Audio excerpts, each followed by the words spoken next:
I'm going to start with this piece first. This is about fire escapes, not just here in New York City, but throughout the country. So what you're going to see here is happening everywhere in the United States, not just here. You understand? But it's on the country. The entire country. This is out of Boston right now, but this same problem happens here in New York, happens in Chicago, happens in Texas, happens in California. Same problem. It's about 4 minutes, this show. And then I'll start talking, and then Abe will translate if we have any questions going on.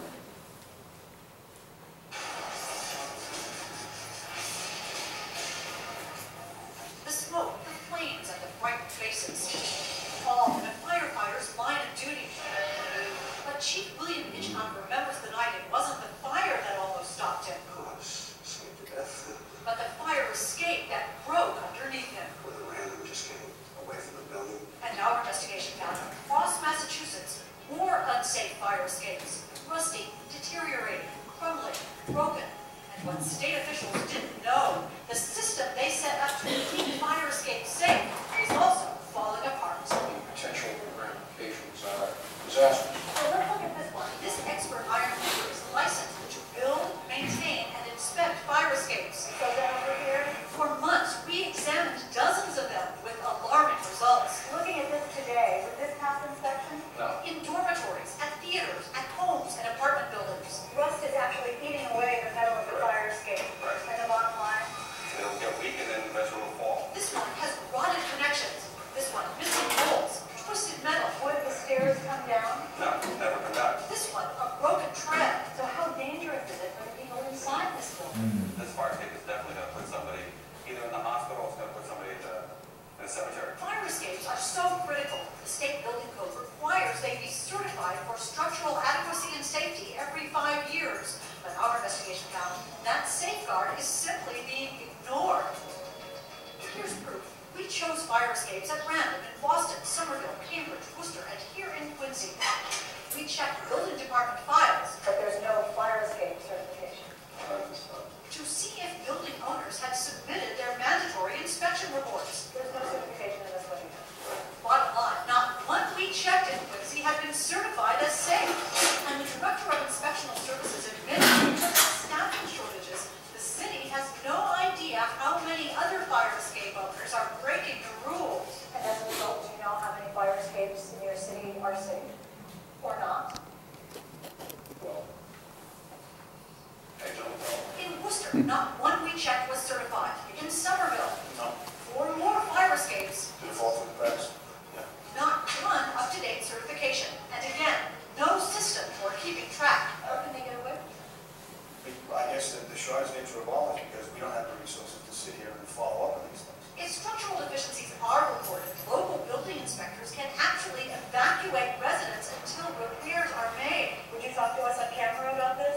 No? But when we surveyed 24 more communities, most admitted they had no idea how many fire escapes were certified. In Taunton, inspectors told us they haven't seen a certification in 25 years. Northampton officials said it's a cold day in hell when that happens. In Cambridge, too, not one of our test buildings was certified, and the official in charge would not come out to discuss it. In Boston, where there are more than 8,000 fire escapes, again, according to inspectional services, not one we checked was certified. Officials know they are required to enforce the building code, but they admit they don't always know if owners are breaking the law. The building code is being ignored. Right, but it's difficult to write a violation you don't have knowledge of something like that. But state officials say for a critical issue like this, communities should know, and they warn. The Massachusetts building code is not optional. Does it worry you that these fire escapes are not being certified? This is an important issue and should not be ignored. That's because after the smoke and flames begin, it'll be too late to burn. You've got no way out. I can't stress enough, Hank, that these things have to be maintained and someone's got to be watching. As a result of our investigation, state officials will now issue an alert to local inspectors. Meanwhile, if there's a fire escape on your home or office, you can contact your local building department to make sure it's properly certified. In the newsroom, I'm Hank Philippi Ryan. Okay, to get the lights back on. So what we have here and what we're going to be talking about today is fire escape inspections. Who inspects them? Structural engineers, building inspectors. Provide inspections and certifications. And what we're going to teach you guys is what to start looking at when you're looking at these buildings, and there's a lot. As soon as we're done here training a little bit, we're going to go outside, and we're going to be looking at fire escapes that sometimes you have to go out to fix a window. You have to go out to take bird poo off the fire escape. You have to go out because somebody needs to get in their building because they locked their key out. You're stepping on treads, you're stepping on fire escapes that somebody said 3 years ago it was good, and it's painted red, and it looks great. Yet one of you guys is going to fall through it. Because when you look at it, you say, my God, I got rust in the tread this big, and the guy said it's okay. But that guy never comes here and walks every day to take tree limbs off of this thing or snow off of this thing. So we're here to show you that you're the first guys that need to spot these fire escapes, but you don't have to get on them anymore. From down below, we're going to teach you about fire escapes that were built 75 years ago. Okay? So you have doors and windows and lights. Did these things last 75 years inside a building? So we have this fire escape on the outside of the building that somebody says for 75 years, all you do is put paint on it. And you can step on it. So what we're trying to show you is that there's some things you're going to be watching from down below, so that when a guy gets $1,000 or $100,000 to fix your fire escapes, is it being done correctly? So let's just use an example, and then I'm going to go into the fire escape report here. And basically, let's do a little slideshow. And then I'm going to do a little bit of the show here, 1 hour in here. We'll talk about fire escapes. 1 hour, we'll go right outside in the alley, we're going to look up.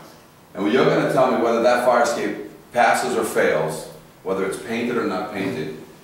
So let me just put on this one little piece here so I can make this thing, as I say, move.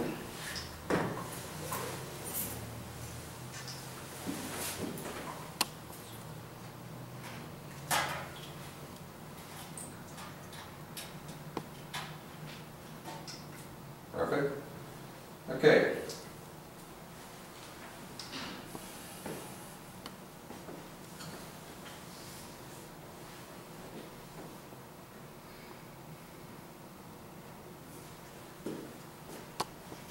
So, you don't have to worry about so much about the things, just catch me and catch the guy. If you have any questions, every time I do something, just ask a question, just ask it out. If I don't understand, I speak Portuguese. Eu falo português, mas se é espanhol, é Guabel. He'll answer any questions for you.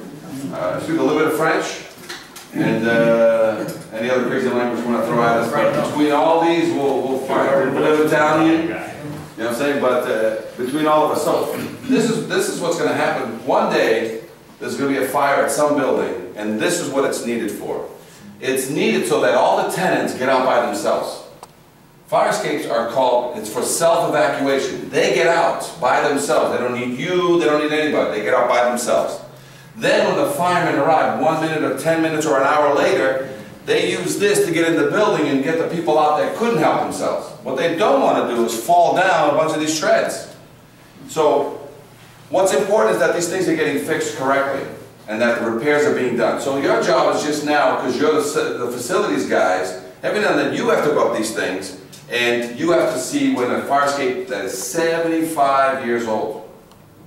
And if all of a sudden in 75 years, everybody has seen the hardware 75 years ago is square bolts and rivets. If it's square bolts, it's 50 to 75 years old. If it's rivets, which they used to put bridges together, which is a hot thing, you put it on the cold, you heat the rivet, you stick it between two metals, and then two guys on either end pound the crap out of it. It's older, it's 75 plus years old. So if I got a fire escape on this building outside, and you look up, and it's been outside for 75 years, and they've been fixing it over 75 years, and you look up, you see nothing but square heads and round rivets. Did anybody fix anything yet? No. And they've been painting it because they're bright red. Great, I'm glad they're bright red. That's one of the problems. Fixing it is one problem, painting is another problem. So at least they've had half the problem's been taken care of, right? But now the first problem is, in 75 years, do you think any connection has had time to grow and open and separate? Yeah. It's easy. You look up and you can see between something that used to be tight, you see a little bit of separation, a quarter or whatever. If it's got a 1/4 inch of separation and there's a space in there, guess what's happening? Your foot is going to step on that and go through. Your tenant going out for a smoke is going to step on that and fall through. And there's only one way to repair it. Take out the rust, put a new bolt in it. So you go out and they spend $1,000 or $100,000 fixing the fire escape, and you look up and there's no hex head bolts. You're looking up, you see plenty of squares, plenty of rivets, and you're looking for those nice new bolts. Everybody here knows what a hex head bolt looks like from Home Depot, don't they? Yeah. You look up and you're like, so now you need to inform management and say, hey, I don't know what you paid this guy, whether you paid him $1,000 or $100,000 to fix this fire escape, but it's shiny red, but that's it. And the cement in the wall, still open. I got birds flying in there. So some of these fire escapes is not safe. Because this is what's going to happen. This happened in Boston, and it's only after somebody gets hurt or somebody dies that they make a big deal about it. Well, this happened in Boston. A fireman was saving a woman who was a tenant. She had her niece over, which is not a tenant, and this is the fire aerial truck coming over to, you know, for him to grab it. At the last second, he saves himself with one hand. She tries to grab him, and she falls away, so she died, and her 8-year-old niece landed on top of her and survived 40 years ago. Okay? So, who does fireman hurt? I mean, who gets hurt on fire escapes? Usually it's the tenants, usually it's the firemen, sometimes it's both. But every now and then, because you don't have enough fires to test this, guess who else gets hurt?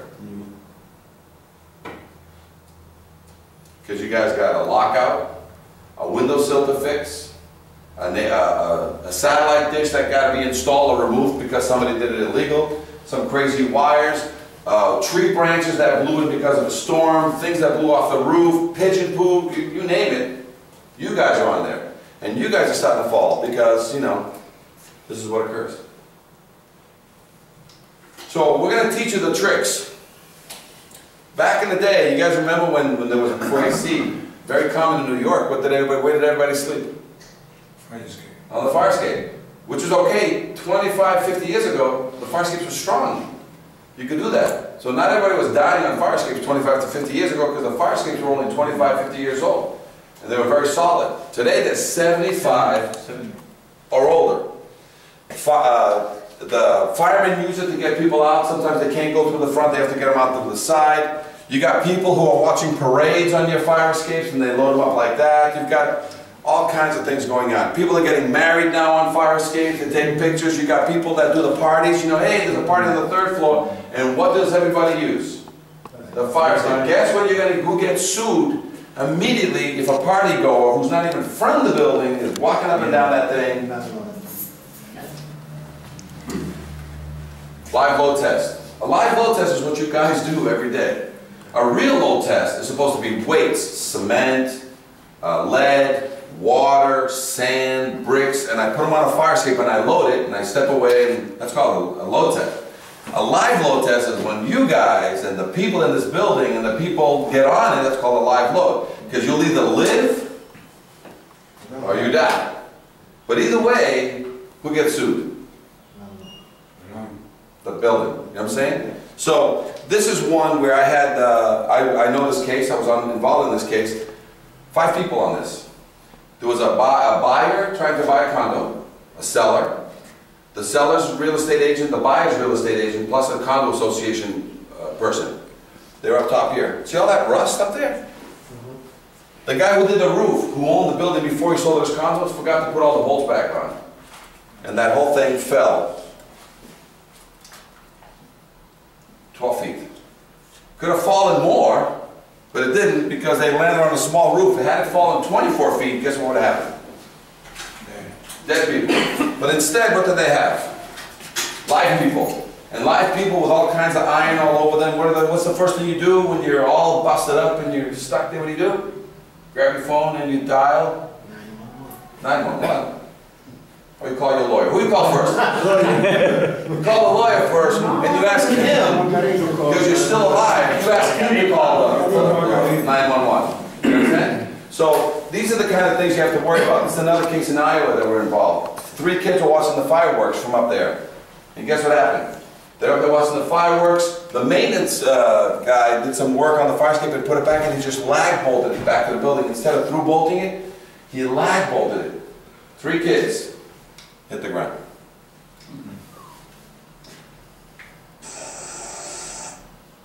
They put it back up, all kinds of issues.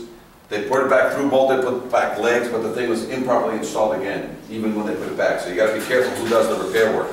Another case, again, these are just to show you that people are dying. A 26-year-old woman fell 5 stories, and this is a building similar to your buildings here, right? This is in Boston. Her boyfriend, this is a 5-story building here, this is a 4-story building there. His window went up to the roof of the next place, and you're in a high-end place, and there's a roof deck on the other side. So what do you do when you're 25 years old? It's 3 in the morning, you and your girlfriend just came back from some good drinking, and it's a nice summer day. Where do you hang out? So you go out the fire escape and you go to the neighbor's roof deck, and you do what? You hang out, the phone rings. So when the phone rings, and you know how to get back to your apartment because it's your apartment, you know the route, but your girlfriend says, no, I'll get the phone. And she doesn't go the right way, and she goes over here where there's no railing. And then she falls 5 stories.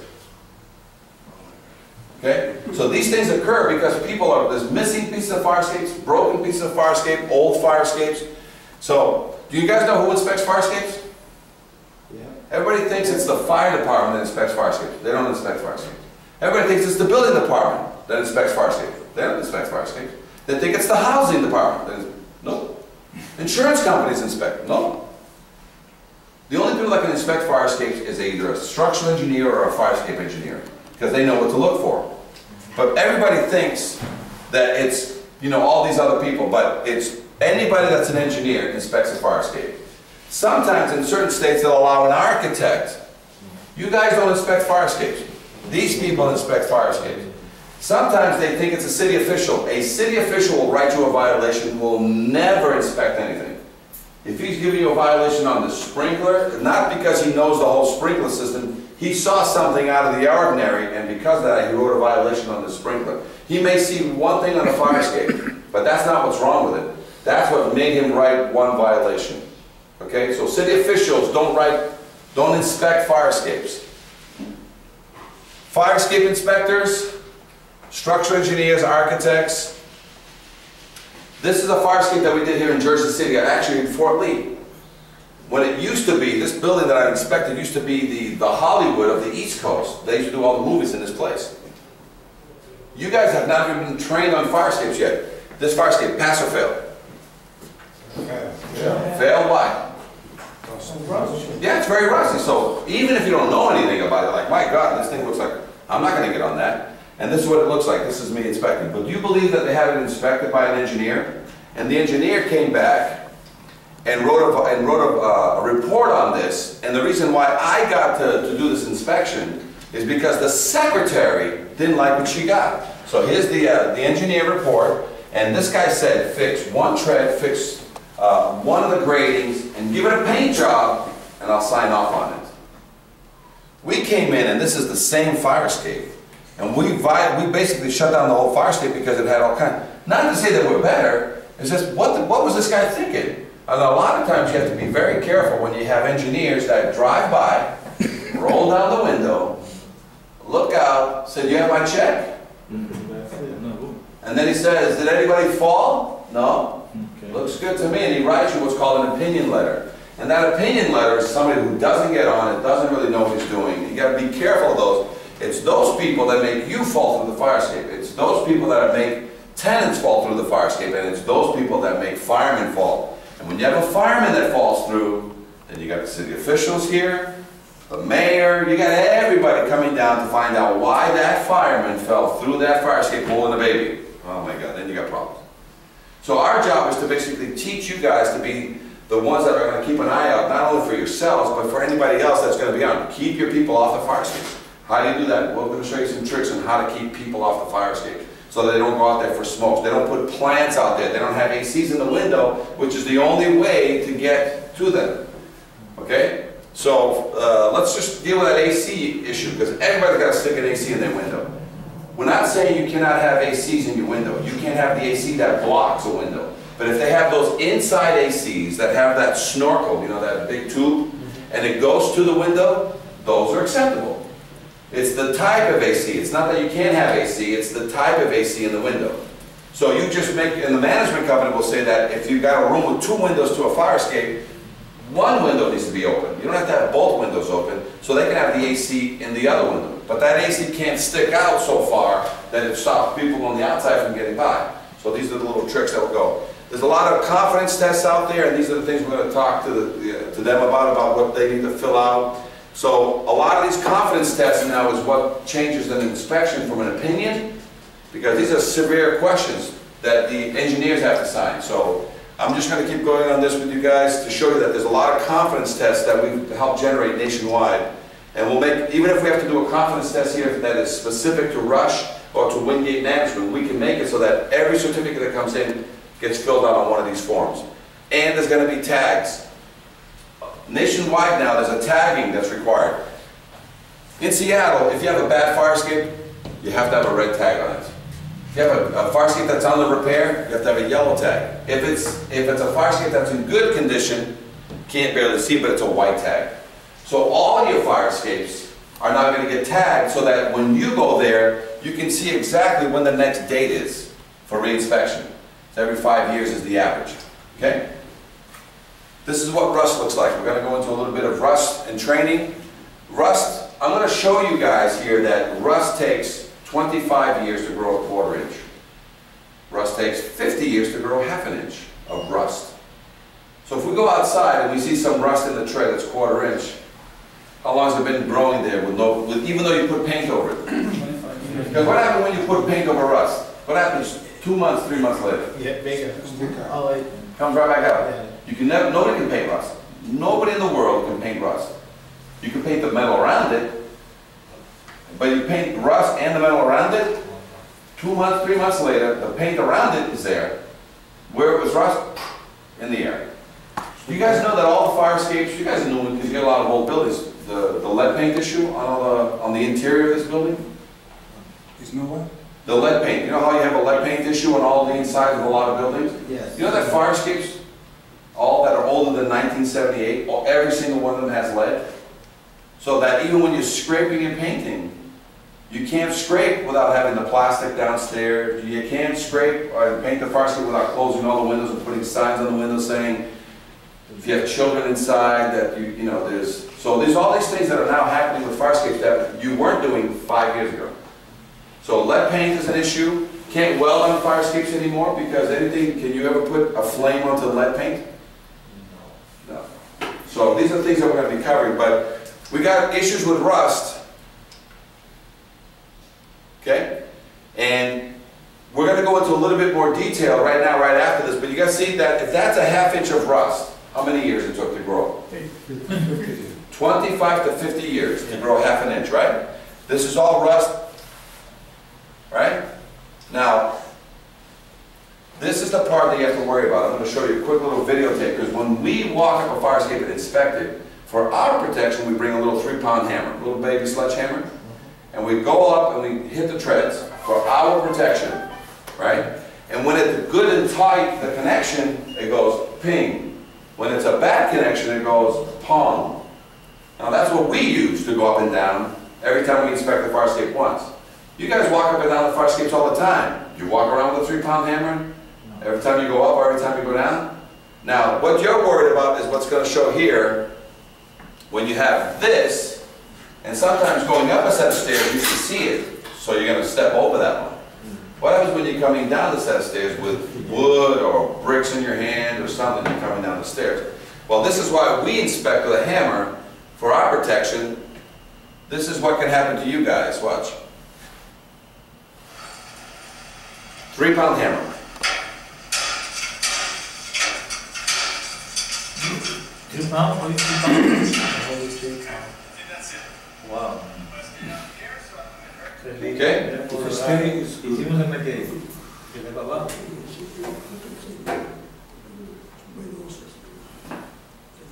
Tres libras.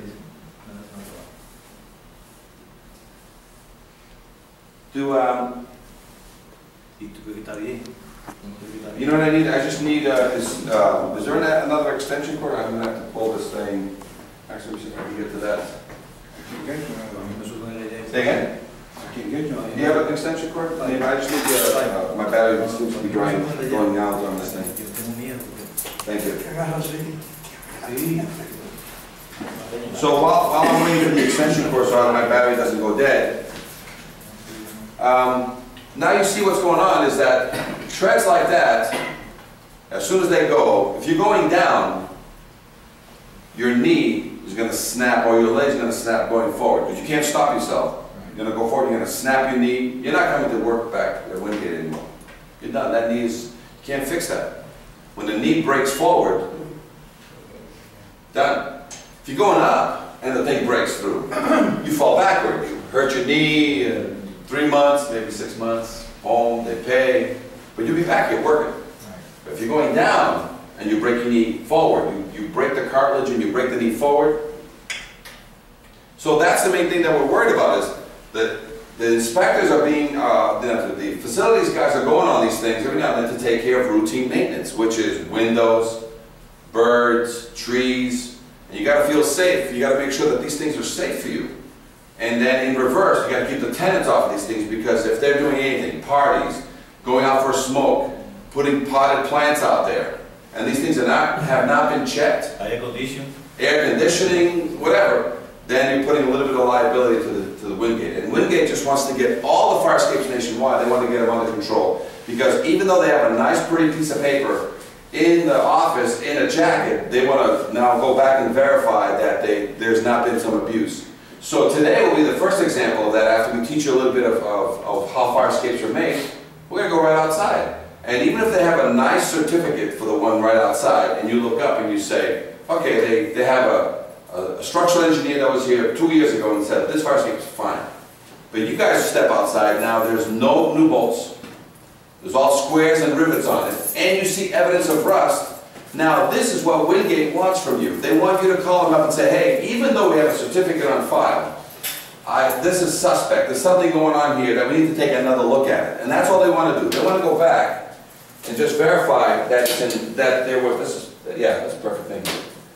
They want to verify that what they have is actually legitimate. That's all. And they're expecting that a majority of these should come back as they re-inspect them. Okay, so even firefighters, I inspected this firehouse where firemen train every day, and after I inspected it, it all fell apart. So they got closed that day. So even firemen are not watching some of their stuff sometimes. So I don't think it's just you guys, you know. But we got a lot of rust growing in a lot of connections. And for this to happen, trucks hit it, pieces are falling, moving trucks, trash trucks. Let's see if this is. There you go, go back on power.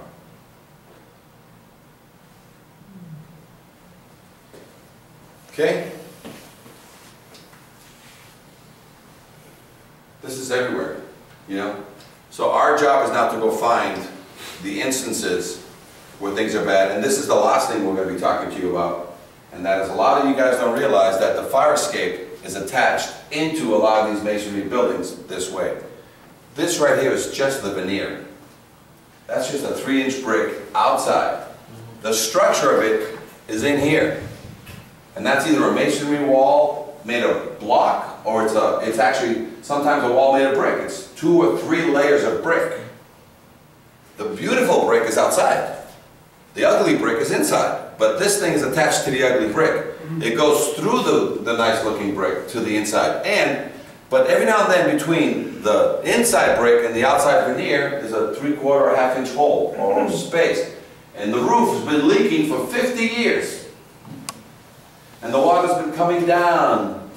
And the water hits all these iron and it comes out and cries. It cries everywhere. It says, hey, I'm rotting inside. I got cancer inside. Look how thick this metal is outside. Look how rotten it is inside.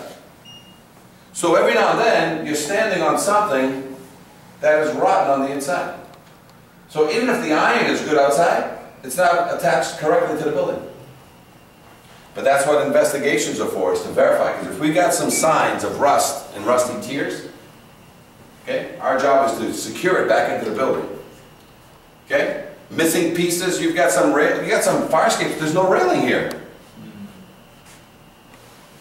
And in the night, when you're fighting a fire and you're scared, you got a little kid, you're dragging a little kid, you go, okay, be careful, you're dragging a little kid, you drop the kid down through the stairs. The one thing I want to show you is the cantilever. This is a fire escape, this is a very important piece, and we'll leave it here. Because I'm going to show you the cantilever, and then we're going to go into a class of getting ready to go outside. New York City, fire that happened up there, the fireman had to go up this building, and right there on that top floor, he fell through 3 steps. 27 years old. Fell through, injured his spine, was still able to go back in and get the woman and the child at the very top, came back down, and then he was gone. He's fractured his vertebrae. No longer could be a fireman, and went out on what's called disability. The thing that made this unique is that he sued the inspection company, the management company, because the fire escape hadn't been maintained for over 25 years. So he was claiming that it wasn't an accident that broke his back, a fire. It was negligence by the owner of the building. And he actually won the case. They settled with him because they saw that, the fire escape was broken.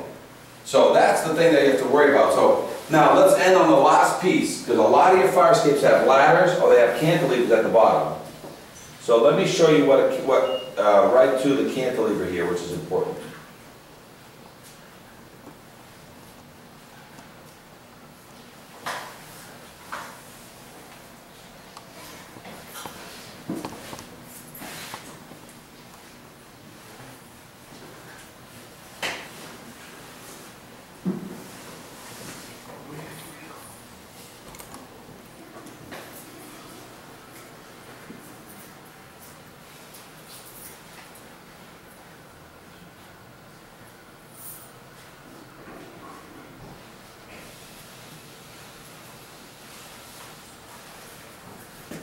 Cantilevers. This is the last piece. Everybody's seen one of these, right? They're all over, everywhere. This is how you get to the ground. You either get through the ground because there's a ladder that's on weights, and you release it, and it's supposed to drop 2 to 3 feet per second by itself. You're not supposed to help it. You're not supposed to hold it down. It's supposed to drop. Or they have cantilevers. And you're supposed to come down, step on one stair, hold on, and then it starts to come down, it hits the ground, and stays down. So let me tell you how they're supposed to work, and how you probably have them here. The reason why this one's pointing to the sky and this one's starting to point to the sky is because the weight box is open and it has junk metal inside. When you put junk metal inside and you add water and air, what happens to it inside the box? Right. It starts to rust. Right.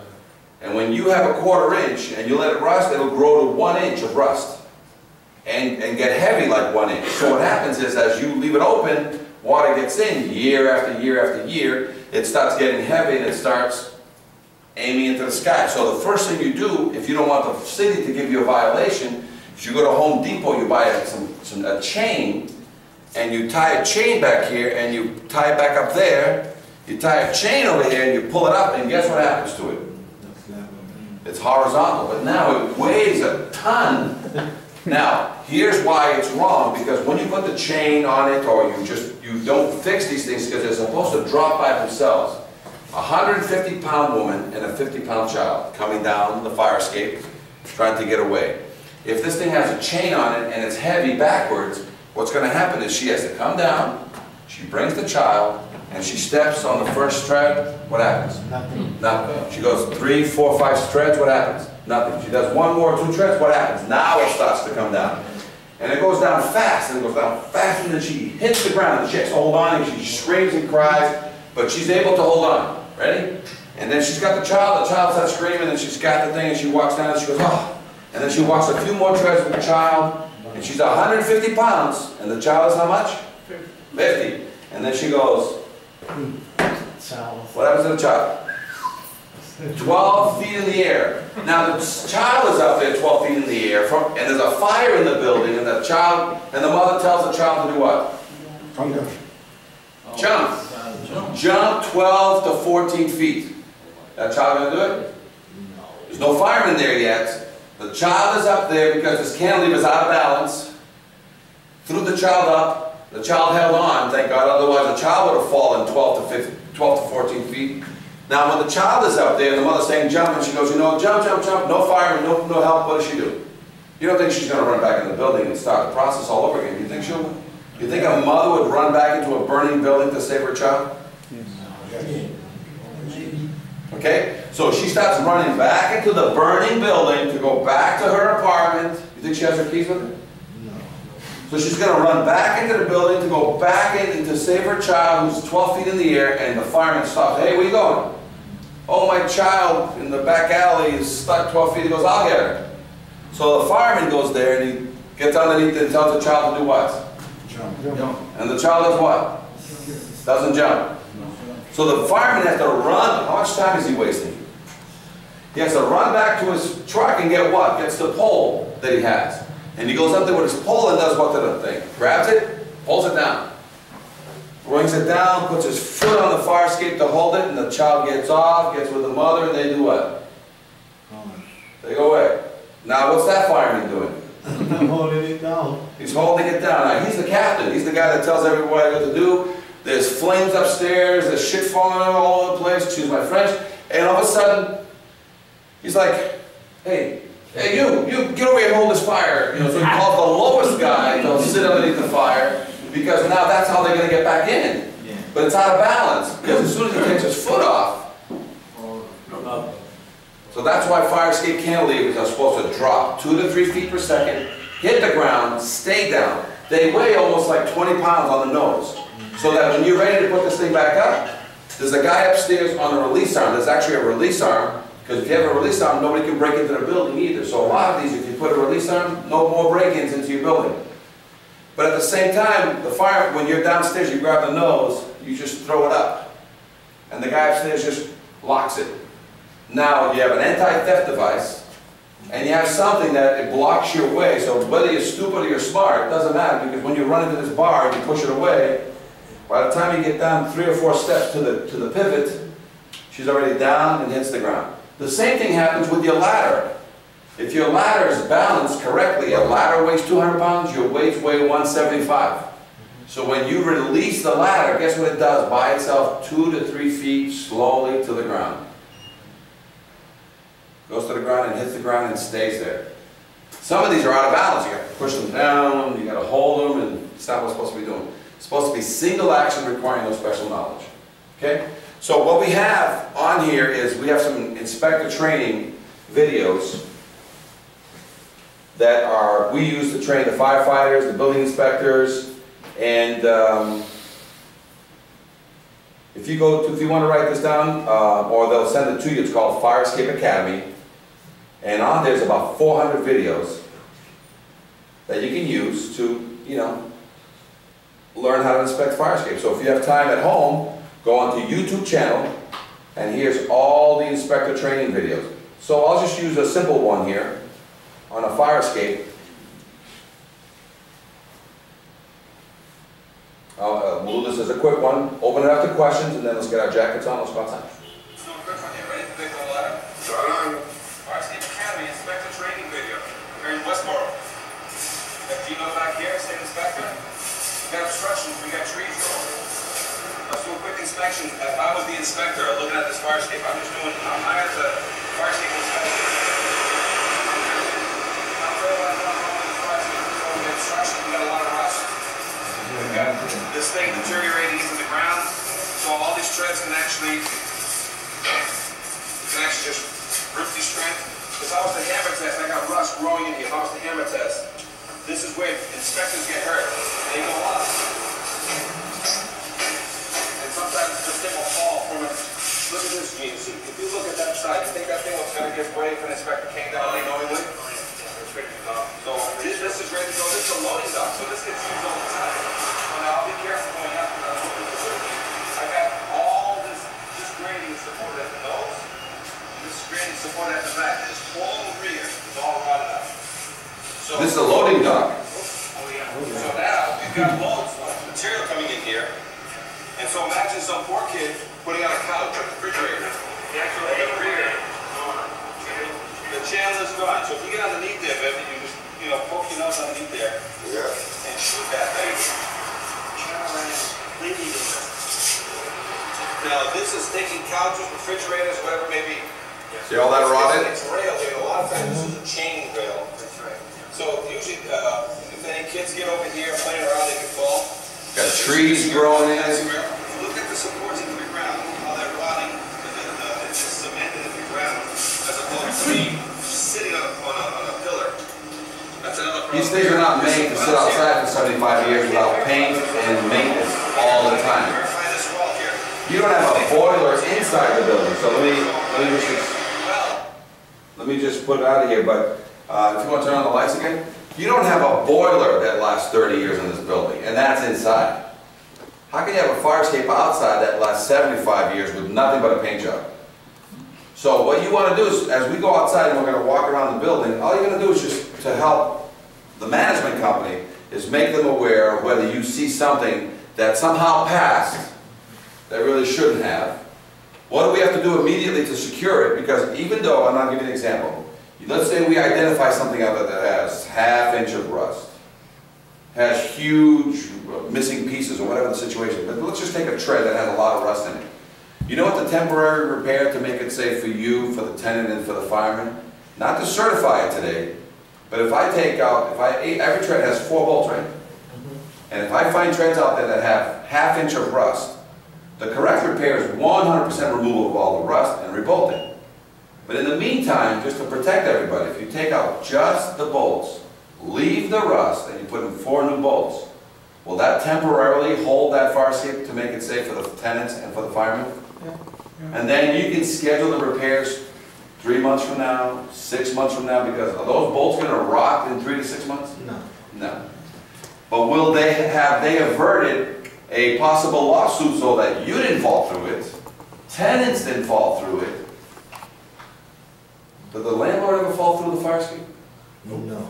They don't even, because there's a law that they're trying to change here in the United States where all rent from now on must be collected through the fire escape, so that all the tenants, they're going to duct tape their rent checks to the outside of the windows, and they either want the management company or you guys to go collect rent for them if that was the case, you'd have no fire escape problems. Would we ever have fire escape problems? But I don't think that law is going to get anywhere. But that'd be a great law to keep things on top of this. But with that now, all we're going to be doing is basically looking at something, because, this is the fire escapes are the foster child of egress. You guys spend more money on your elevators and your front steps, making sure the inside stairs, they're all good.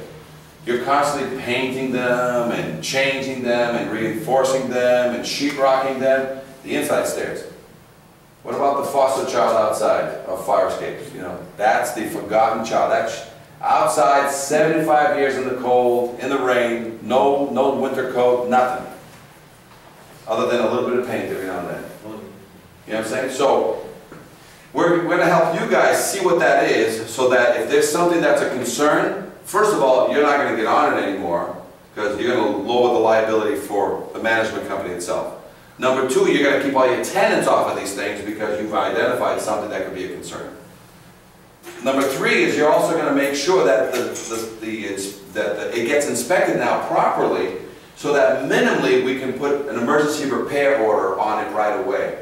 And it's that simple. I've got a big gusset or a big support or a big anything. I don't care how much rust it is. As soon as you cut the bolt out and you put a new bolt, leave the rust, because the big work is removing the rust. That's the big work.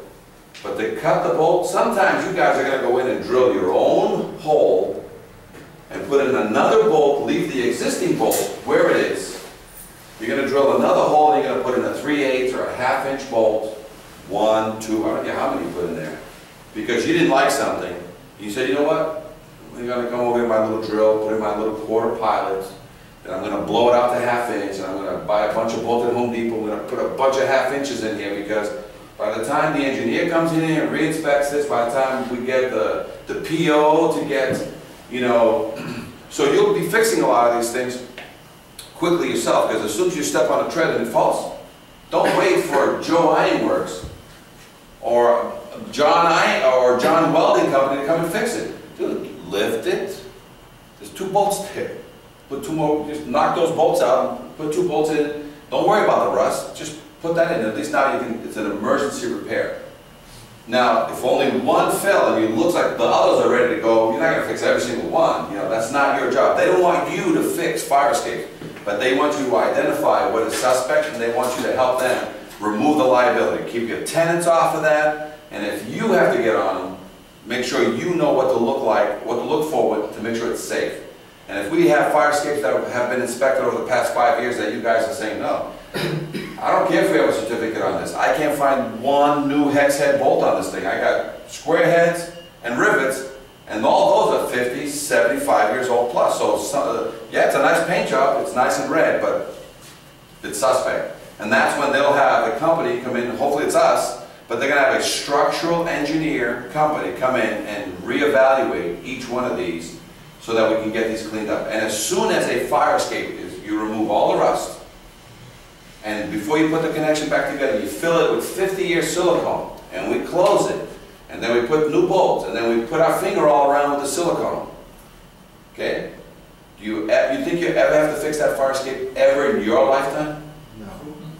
Never. You will never fix a connection that you cleaned out today correctly, primed it before you put it together. And before you squeeze it together, you filled it with silicone from Home Depot, 50-year silicone, and then when it squished together and it gooped all out, you just ran your finger all around it.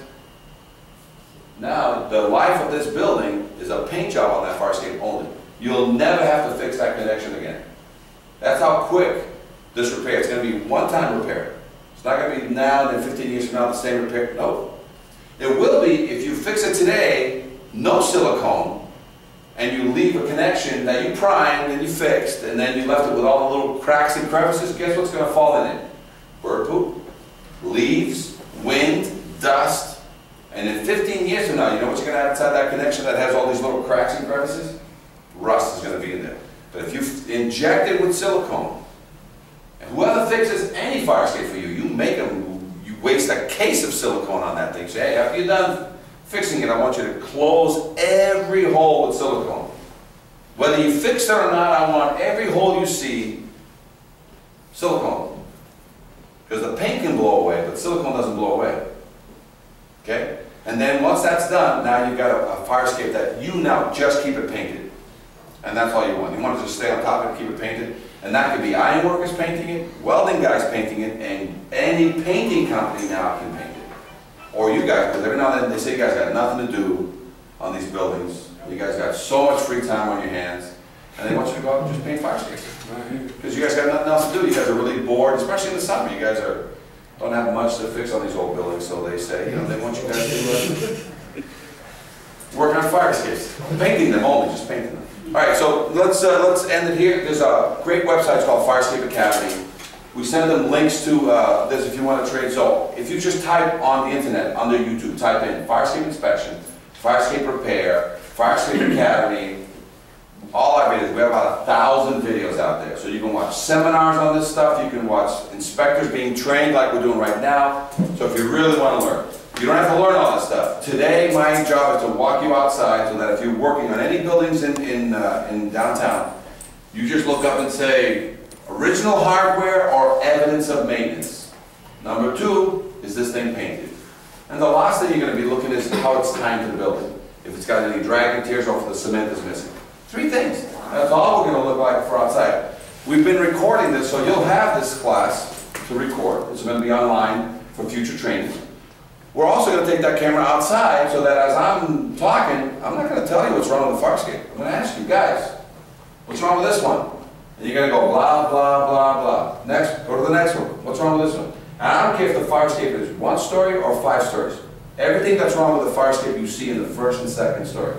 They don't fix the other fire escapes and leave the first and second alone. So whatever you see wrong in the first and second floor, you don't have to see 10 floors. The first and second means the rest of it is bad. If the first and second are bad, the rest of it is bad. Don't worry about the second, the third, the fifth, and the 10th. Whatever we're about to see in this back alley, in the side here, so if everybody gets your jackets on, get yourselves ready, we're going to get ready to record. Do you have any questions now for us? In English, Spanish, Portuguese? You said that in the fire escape, if you put air conditioning and you can walk through, it's okay to have? Yeah, if you have a window fire escape in a room, and that room has 2 windows to the fire escape, then you can have one fire escape in the window, because in my room, the only way to get to the fire escape, if I have 2 windows, one window can have. Otherwise, if I only have 1 window in that room going to that, I cannot have a window-mounted AC. I must have a floor-mounted AC that blows the air to the thing. Or the management company has to open a hole in the window, or a hole in the window up above, because sometimes they do that. They have windows at the top is the AC situation. Otherwise, the management company must open a hole in the side like that next to my window, and they do that, okay? Otherwise, no ACs in the window. Now, once the AC is in a window in a room that has 2 windows to the fire escape, as long as it doesn't stick out and hurt me or stop me. But if that's the case, they have this big fat one. You just have to push it back into the building, and somehow on the inside, they have to do something, but it's going to be very difficult. The only answer is that AC can no longer be used there, and that's something the management company has to put in their writing. Right. That says, what most of them know, most of the tenants should know, but they don't follow, is for REACT purposes, egress. You know, if there's 1 window per room, you know, they can't block the egress. So if the only window is the fire escape, then they cannot have it there at all. if you can just put it in, because all it is, they need just a knowledge. A lot of, when you say to them no ACs in the window, they're going to break that law because it's hot in my room, and I don't care what you say. But if you tell me there's only one type of AC we'll allow in this window, and that is the inside unit that blows the air to it, then they'll comply. You're just telling them that this type of AC is illegal, this other one is legal, and so, but they're expensive. Those inside ones are $300 to $500. But it'll cool your room, but you can't have the ones that block the AC. Any other questions?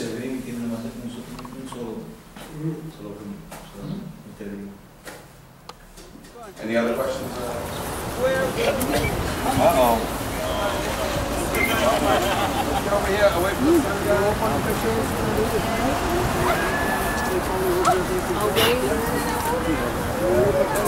And remember, guys, it's your building, but we're going to look at somebody else's building. The construction, for sure, they're doing the right thing, and they're going to fix those things too. That's what you're going to look at, is to see that this is just not a problem in here, it's a problem everywhere because not enough people know about this problem. But now, let's take a look up. The first thing you look for is evidence of maintenance. Any hex head bolts when you start looking up? Where? On the treads? So look on the treads, those square heads or hex heads? Hex heads or square heads? No, they look like hex heads to me. Looks like somebody fixed those. Yeah, they look like hex heads. Wow, and you guys are ready to rip this guy apart. I'm sorry. It's not happening. Look at the squares down here. Just concentrate down here. This box, square heads or hex heads? Yeah, 5 sides, right? So these are hex. So that looks good so far, right? All right, guys, you guys are ready to knock this thing down. That's a problem. So let's take a look at the next one, see if there's anything. Or we'll go over one first, and then we'll walk down this way, because right around the corner there's some great stuff, which is right down by your eyes. But let's look at this, guys. Great stuff. Let's go around the corner, because there's some nice parts here.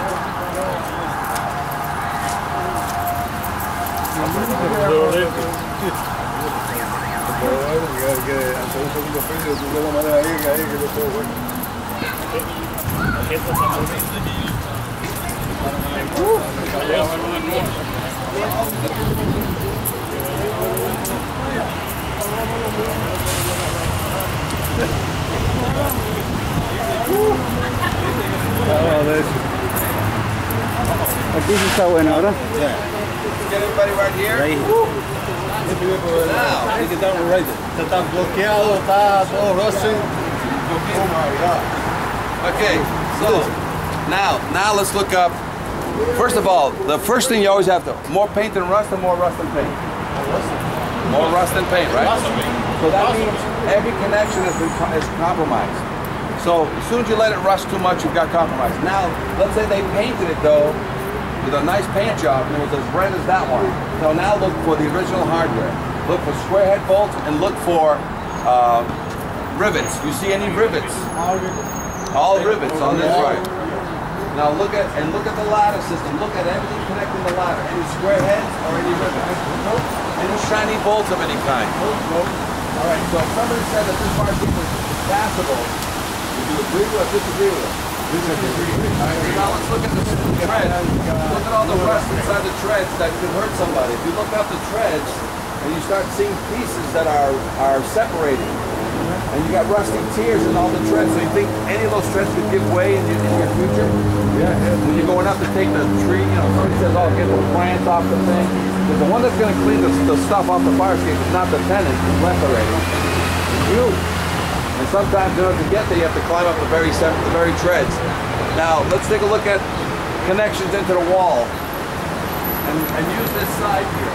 Look how bad the connection is on the supports down here. You guys see any new bolts down on the supports down here? You see anything? Any cement work? You see a lot of rust in every connection? So sometimes it's this easy. It's this easy to see the problem. But now let's go back to your building. We're going straight down and around the corner. Some of your fire escapes are very close to the ground. You're going to be able to see on that one. So let's look at it now. You seen any evidence of maintenance? You seen some hex heads on these? Looks pretty good so far. Uh-oh. We got a problem here. We're looking for evidence of maintenance on this guy, right? So we got to see some shiny bolts on the treads at least, right? You see them here, right? All brand new bolts on the treads? Oh no, that's impossible. What do you mean no? I thought for sure that those over there. Let's see, these have hex, right? These have hex? Yeah. They run out of money over here. What happened?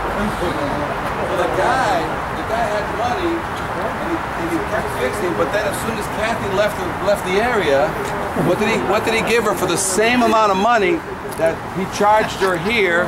What did he do here only? Just paint. Just paint. So, and these rivets, older or not than square heads? Old. Anybody know how old this building is? 80 years old. So here's a fire escape this is original to the building. So right now you have a side-by-side comparison. Fixed, not fixed, but yet painted. And if you're going to get hurt on a tread, it's on a 75-year-old or 80-year-old bolt, rivet. Any other connections? Any other cement issues? You see all the rivets on these supports? See all these rivets? There's one rivet holding the entire platform. Each support has one rivet in the front, one rivet in the back. Any hex heads, you guys see any of those rivets changed out. 80-year-old rivets. The boiler inside the building didn't last that long. How can this fire escape by the ocean, by the water, last that long? Okay, so this is good. Let's keep going to the next one to see what we got.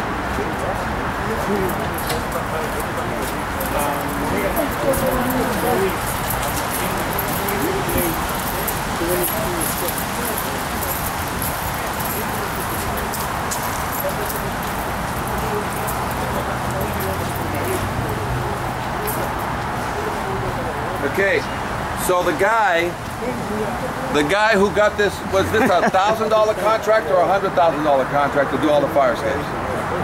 So he did those, he kept coming around, but then it must have been in the summer when Kathy was on vacation and he needed to finish it up before August 8th. And what did he do over here? Paint job. Okay, and now what we got? And look, this is perfect. Look straight up at this connection that has the head on one side, the bolt on the other side, and what do you got in the middle? An opening. You got nothing. There's nothing. That used to be a bolt. Yeah. So look at that connection there, right? Guys, come over here. This is what's going to hurt or kill the tenants or a fireman or you. Right at this connection, which is not a major problem right now, but that's showing you that the head is still there, the nut is still there, but the shaft is missing. Now imagine that's on a tread. Imagine that's hiding somewhere on a support, and you guys are going to go up there to take virgin, pigeon poo off the fire escape, or something on the fire escape. Okay? So that's just this one. Around the corner, there's one right down by the ground here.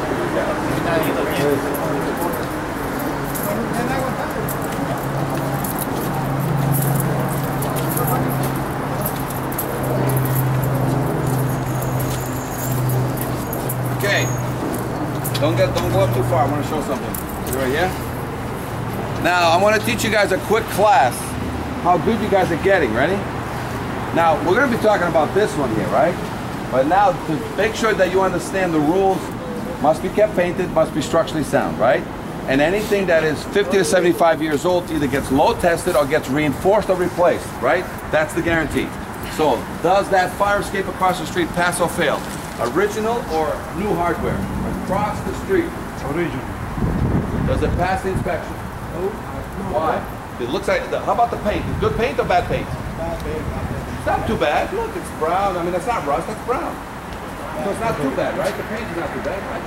But now, structurally, do you see any evidence of maintenance on that 50 to 75-year-old building? Right? What do you see from here? Square heads or rivets? Okay? So, you don't even have to be your nose right on it because you can just look, you're looking for some shiny bolts. You see any shiny bolts on 5 floors, 6 floors. So with that, that's far away. And you now, you're starting to become, you understand what's going to keep you safe and your tenants. Now look at this one right up against your nose. What do we got here? What do we got in this corner? Rivets and squares. If you want to know what they look like, that's what rivets and squares look like. Now, if we keep going slowly up this fire escape, right? Look at all the original hardware. Look at the rivets. Look at the squares. All these squares, right? Now, look at the rust. Look at that rust in that connection. Right? Look at that rust. Look at this support holding it. Look at the rust in this support. Growing. Keep coming. Very rare do you get the beauty of having one right here up against your face. Now, is there rust in this connection? And how old is this rivet? And how old are these? Well, you already know how old is this building. 80 years. How old is every bolt? Oh, somebody did some work here. Look up. Oh, yeah. Somebody fixed one thing. One step. And the rest of it, how old is it? 80 years. Rivets or square heads? Square heads, bolt and nothing. No, on this stair. Rivets or square heads?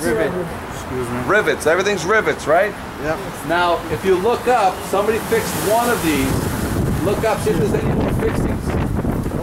And those are called the Band-Aids, the onesie twosies. Right? Two. Look at the top of the stringer where it's tied in with the hook. How much rust is up there? The very last tread at the very top on the inside. How much rust is on that clip? If you guys step on that, if I was up to go with my 3-pound hammer, can I make that drop? Look at all the cement. While you're looking up, start looking at all the tiers of cement coming down. Is there any water getting into this building? Yep. Is this an indication that water's getting into the building? Is that rusty tiers? Yep. Okay? So these are things we have to silicone and shut. Now this is right in your face, so look at some of the treads. Look at that tread straight ahead. Look how rotted this clip is. Now can I come here with a welding machine and give you an emergency Band-Aid with the current EPA laws that says you can't weld on anything that has lead? There's another issue that they're looking at. Some of your buildings are 100% free of lead inside. You know the only thing left on a building with lead? The fire escape. You know what they want to remove? They want to get this fire escape off these buildings that have the lead and put a brand new one on it that's galvanized so that this building doesn't have to go through all the crazy lead laws that it currently goes because of one thing that has lead. This. And this can easily be swapped out and a new one put on here that's galvanized. And then you have a lead-free building, which I think opens you up to more tenants, opens you up to more different things, if I'm not mistaken. Is that correct? With the lead, once the lead is removed? Less, well, she likes less paperwork. Let's go up one more, and then we'll open up to some questions. And if you have any alleyway activity, we'll take a peek. Because imagine you guys can now start working for the city, become part-time fire escape inspectors. Cup of coffee, walking around.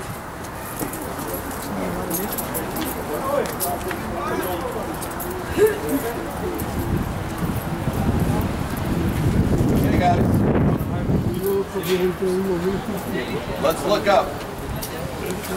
Any evidence of maintenance? No little bolts, a little bolt here and there? You see little bolt fixes right here? So these are Band-Aids, they call them. Any major repair? Any major repair refurbishment on this whole fire escape? Okay? Square heads or rivets on this fire escape? More rivets than anything else, right? How about the fire escape ladder? Does it look like it's in good condition?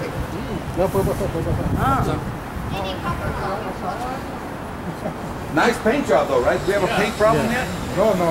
So it's just a repair. Any cement issues? All original hardware. You're just looking to, you know, you got rust growing in corners. Mainly your treads.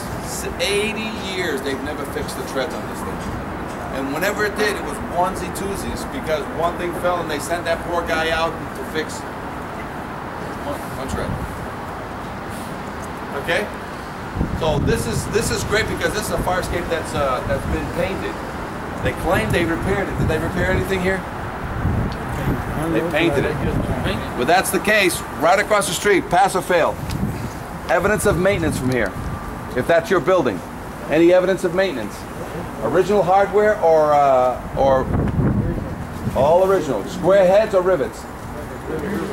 Any cement problems from here? Just on the ground floor, can you see some cement spalling into the building? The fire escape next to it, original or hardware or repaired? Original. Paint is okay? Paint's not that bad, right?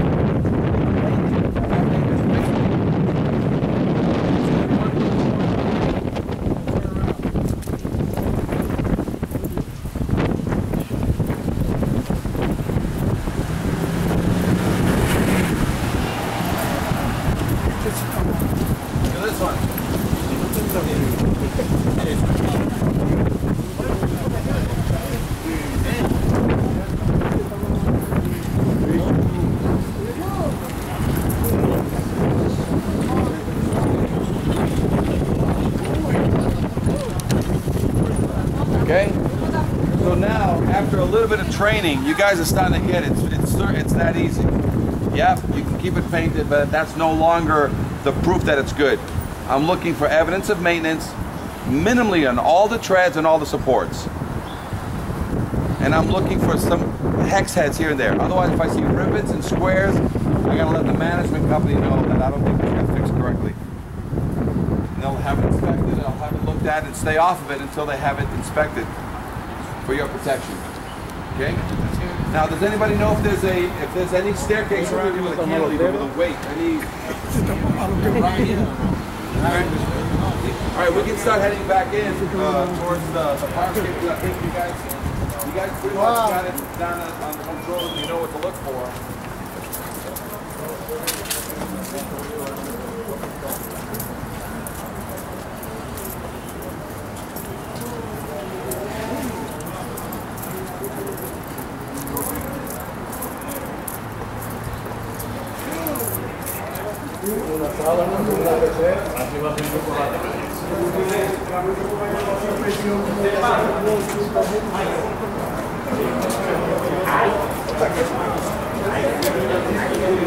Hey guys, get in here and look and get your nose in there and look at every connection on the superstructure. Just now, forget about the treads because you guys already know about treads. Look at the superstructure holding up the entire fire escape. Yeah, just go in there, start looking.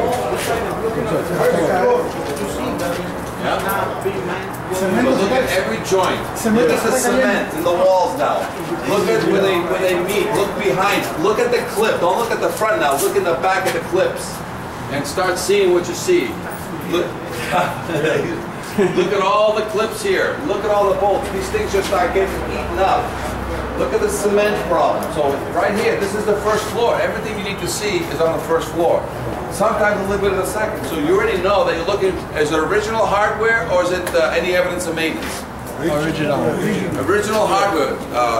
Connection, look at the bow. Look what happens when things, the cement grows or things happen. Look at the bow and the steel over here. Look at all the spalling. This is what rust, this is ice and rust, what happens when it gets inside. Okay? So these are all the things you have to concern yourself about. This is outside, 75 plus years. No protection other than paint. No maintenance, no help. This is the foster child of egress out here. You know what I'm saying? Nobody's supposed to say it's supposed to be bad. Yeah. Those being, it was another fire escape there before? On these? Yeah, no. You see those ones? That just come out of the wall? Oh yeah, yeah. It could have been something else before there, but it looks like these are all got notched in as you go along, and as you can see, when the cement is bad, it starts popping all your brick too on here. But you got pops, you got bends, you got rust growing in the clips, some smashed railing, and where the railings tie into the building. I mean, there's all kinds of issues. Yeah. So all of these, now you'd feel better if you were here and every one of these squares was out. All the rust behind every one of these was cleaned, and it had new square hex head bolted. Not just here. 8 floors or 7 floors, whatever you got here. So now you have to keep your tenants off of these things. You have to keep yourselves to make sure that it gets properly inspected, because a lot of this is just out of sight, out of mind, and if nobody's checking the people who are checking it, that's why these things have been getting away. But sadly, we're at 75 years. Right now, these things are hurting everyone. They're hurting the facilities guys, the tenants who come out for a smoke. They're hurting the firemen going up these things. But they're nice and painted though. So it's a nice painted fire escape hurting everybody, not a rusty one. And you guys need to just make them aware that you've seen something out of the ordinary. And all you say is, you know, is she going to get any problems with the fire escapes to my left? No, further down, right? They look good, right? Yeah. Then they went and they caught her on vacation, and what do? Continue with the paint. We ran out of bolts, but that happens sometimes. You know, if they don't know what to look for, the paint looks good, but the condition of it is bad. So I don't think we're still going out that way, or you're going to go this way, but we're heading back to the room, or I don't know what you want to do. I'm just opening up the question. Back to the room? Back to the room, yes. Back to the room. If they want to sit here, we can just answer questions here. Whichever way. Okay, guys, grab a seat. Everybody grab a seat. Just grab a seat. If you guys get over here, and I'll stand over here. Just ask questions, and then if you have questions for me, if you have questions for Kathy, if you have questions for your boss, you know what the procedure is going to be. Just ask. Anybody have any questions? Yeah. The super job is to look for the liability and the thing now. Right. Yeah, your first job is to say, I've identified, let's say, every building that she has, and she has 6 fire escapes. You say, I've looked at all 6. 3 of them, to me, look like it has all hex heads. Looks like it was repaired and painted. But 2 of them on this address, or whatever address you're going to give her, I see rivets, I see cement problems, and I see original hardware. That's all she needs to know. If you see something broken, she needs to know that right away too. But that's so she can now initiate the next inspection to get it looked at. And the rivet and the square head will still be good, right? Yeah, even if the square head bolt and the rivet is good, the only way to guarantee it is a load test. And a load test is too expensive. Cheaper to reinforce that rivet or that bolt, or cheaper to take it out and put a new one in. Because a load test is $3,000 to $5,000 for a load test. This fire escape here to load test, it'd probably be at least $5,000 to load test it. And none of that money buys bolts or paint.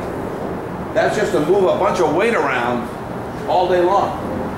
But that same money could be used to change bolts and fill it with silicone.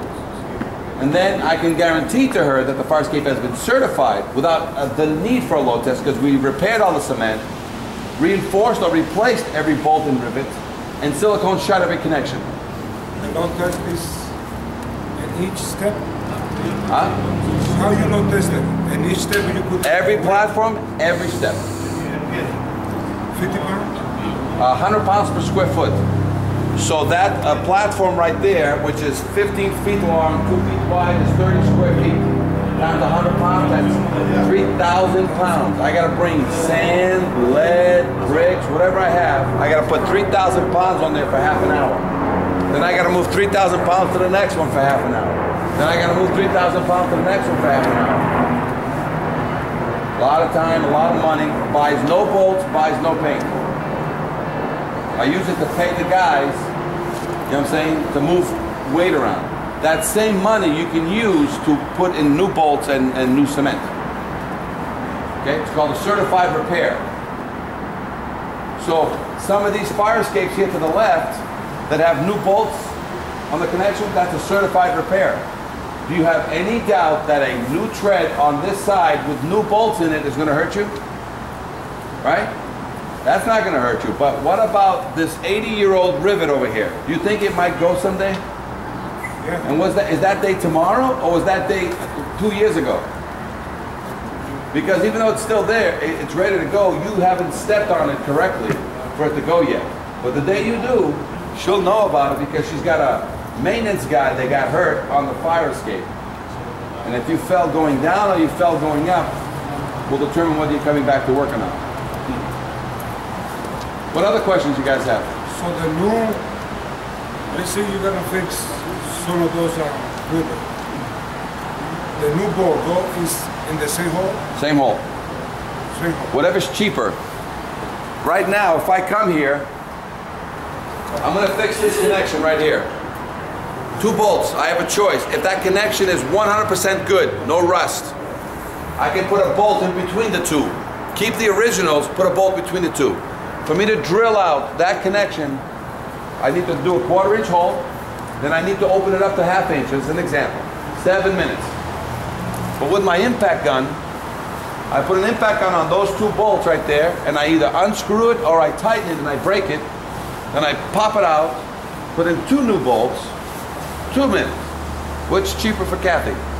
Drill a backup bolt or pop those 2 old bolts out?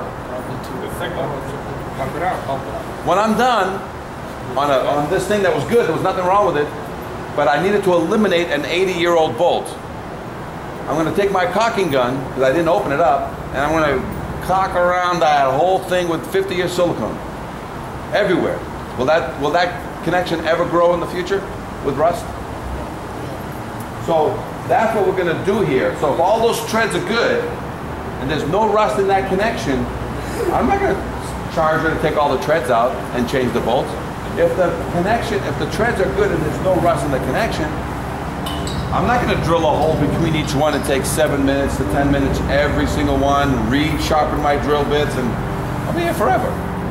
I'll put an impact gun on that, and if the impact gun doesn't want to break the bolt, I take a little grinder with a cutting disc and I go,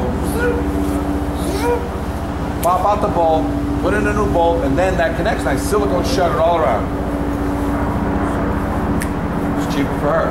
Now, every connection on a tread or a support that has rust, I have to clean it all out. I have to take it all apart, prime both sides, wire brush it, and before I bolt it together again, I have to fill it with silicone and then squeeze it and then goop it all up again with silicone. Even the connections into your cement, after I finish the cement work, I have to silicone shut that cement so the water stops getting in there and blowing out your bricks. Everything's about water. You got ice jacking and rust jacking happening here. Ice jacking happens when water gets in between the cement and your steel and it pops all your cement. Ice jacking also happens when water freezes between 2 pieces of steel and open it up. Rust jacking happens when water gets in between two pieces of steel and it creates rust, and it grows. It'll just break two pieces of steel and snap any bolt, like we saw that connection that had a head and a tail and there was nothing in the middle. That's called rust jacking. It eats the shaft and it pops it and it goes away. Any other questions coming up? Because these are all great questions. What other questions you may have? So you guys are not inspectors, you're spotters. And all she needs to know is what buildings that you have in her portfolio that has a fire escape that you have identified that has original hardware and a beautiful paint job. Like, hey, beautiful paint job, but nothing but original hardware. I looked for a couple of square hex heads, I couldn't find any. So she'll mark it down that it needs an inspection. We're not Am I an inspector? Yeah. I mean, we're not a repairman either. No. But if all of a sudden a tread fell, when you went to look at it and once fallen, just put a bolt back in it. Just lift it up. It's usually a 3/8 bolt. Just put 2 3/8 bolts. Don't wait for a welding guy to come over there and put it up and charge her $1,000. Just lift it up and. But if one is gone today, there's more. Which ones? You don't know. Don't go looking for them. The inspector that she's going to hire is going to look for those. But fix that one. That one bolt. Lift it up and put a 3/8 bolt in there by hand. Don't even have to tighten it. Just put it in and hand tighten the thing. All you need. Now you've eliminated the liability for her, and she's aware that if one fell today, there's more coming. Any other questions? You guys have a good group here, so I don't know if you want to say anything to them, but. Free coffee, free donuts, you know, take the rest of the afternoon off. I don't know what she's going to say next, but but thank you very much, you know, for the class. And what I'm going to do is she's going to give me a point person, and this is what we recommend, always having one point person that is the fire escape guy. And everybody who has fire escape problems always goes back through that one guy. And that one guy is in touch with us so that we sort of, because he'll bring us photographs, he'll bring us, because sometimes you're in a situation, just take a picture. Get the picture back to you or to the point guy, and then we can quickly, no matter where we're at, make an assessment right away, but at least schedule the inspection. So this is more of a fact-finding mission, and today was a perfect one, because we were happy, like I'm like, oh my God, they did fix it. They did fix it, they did fix it. Oh, they didn't fix it. Then by the time we got around the building, they didn't fix nothing. But these things happen, you know, it all depends. You don't know what to see. To you, the best thing you saw was a nice paint job, and you were so happy. Oh my God, we spent $100,000 and these things are perfect. No, half this building is perfect. The other half is still waiting to catch one of these guys by mistake. So now, and this has happened. I've had situations where I've helped some buildings who paid $100,000, for example. And they stopped there and they continued on with a paint job. They had to come back and fix this for free because that was part of the contract. And you know how you get them on a contract? You say to the guy, no, we fixed everything. Really? Okay. Come here. Right here.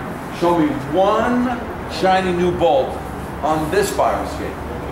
I see the paint job, but I know you fixed you've got a lot of bolts over there, but show me one new bolt here so that I can say, yes, you did fix something. The guy goes, well, show me one cement repair you did on this one. And that's where you catch these guys.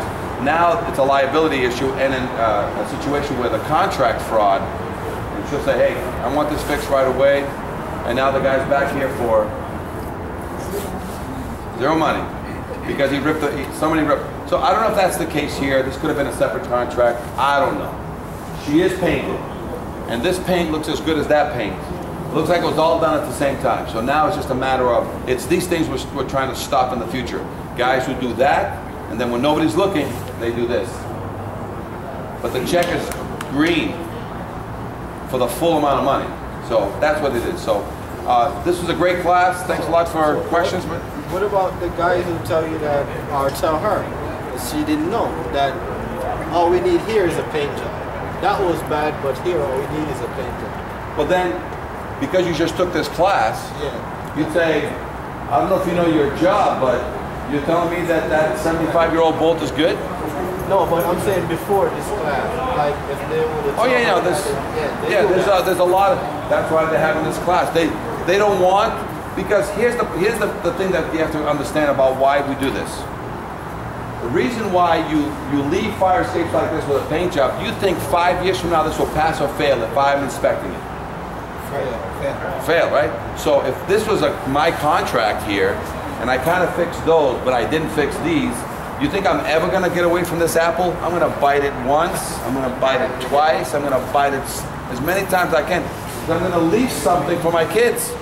So if I don't fix it, guess what I have 5 years from now? Your kids come in and fix it. My kids come here and fix it. And over and over and over again. It'll always fail. Every 5 years, it always fails. One more question. Let's see this there. You know, each ball is old, right? Yeah. 80 years old. Well, that doesn't mean when you expect it that you're gonna make management change each single one of them. It's not that I'm going to make them. The law says two things to prove that it's okay. A load test or refurbishment. So if I have a connection, okay, that's in good condition, the only guarantee is a load test. So sometimes if I got here and this fire escape was 100% good, no rust in any connection, 100% cement was tight into the building, I would say, and let's say I told them that this fire escape to load test it was going to be $5,000, but to change all the bolts was $25,000. What do you think she's going to choose? Load test or change all the bolts for 25? So some cases it's cheaper to load test an old fire escape that is 100% good than to change all the bolts. So it's a combination of the two. You know what I'm saying? But I can't guarantee an 80-year-old bolt because she wants from me a guarantee. I have to give her a paper that says, I think an 80-year-old bolt is not going to break. So I need some protection. Do you understand? But if I load test it, there's the guarantee. But if I change it, there's the guarantee. She wants guarantees. So I'll give her a load test or I'll give her a bolt change guarantee. And as soon as we bolt change this one, let's say there's a bolt change, and let's say she spends 10 grand here, changing every bolt because there's no rust, there's just bolt. And we spend 10 grand changing every single bolt on this connection. 5 years from now, any work? 25 years from now, any work? 50 years silicone in every connection. 50 years from now, any work? What about paint job? How many years you got to paint it? Every 3 to 5 years you got to paint it. Every 5 to 7 years you got to paint it because paint doesn't last 50 years. Any connection problems? If we change every bolt? No. So once you go through a refurbishment, you're done.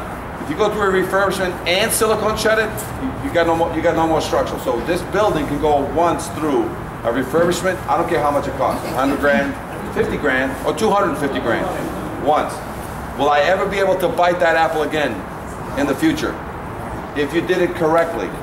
And that's all iron needs. It needs cleaning of the rust, priming the two connections before you put them back together, inject it with silicone. Did they have silicone 50, 75 years ago? No. Do they have it today? Yep. So that's all you have to give this thing is some silicone, clean the connection, no rust in the connection, and then for the next 25, 50 years, it'll always pass. And whenever it doesn't pass because of paint, who's going to be painting? It's you guys anyway, right? But are you going to be safe on it when you're walking on this fire escape with a structural 100%? You're going to be safe? Because even a bad paint job, will I pass it? So guess who's going to be backup painters in case there's anytime it doesn't pass in the future because of paint? Guess who's going to be the backup painting company? But otherwise, that's our job. So sadly, it's 25, 50, 75 years, but these things have not been maintained. But that has. That has. Any other questions, guys, that you may have for us? Mas alguma pergunta? Hey, have you got anything you want to say? No. Kathy, anything you want to say to the group? I guess if they could just hang out for 1 minute. While they're all here, they can just hang out. Sure. Kathy, how do I get back through the maze to get back to go get my stuff? Somebody will walk me? I mean, I can wait, Kathy, you can do your thing, I'll wait over there. You can No, chat. that's okay. Do you want to take them back to the community room? Please? Okay. Any way you want. I'll take you back when you're done. Just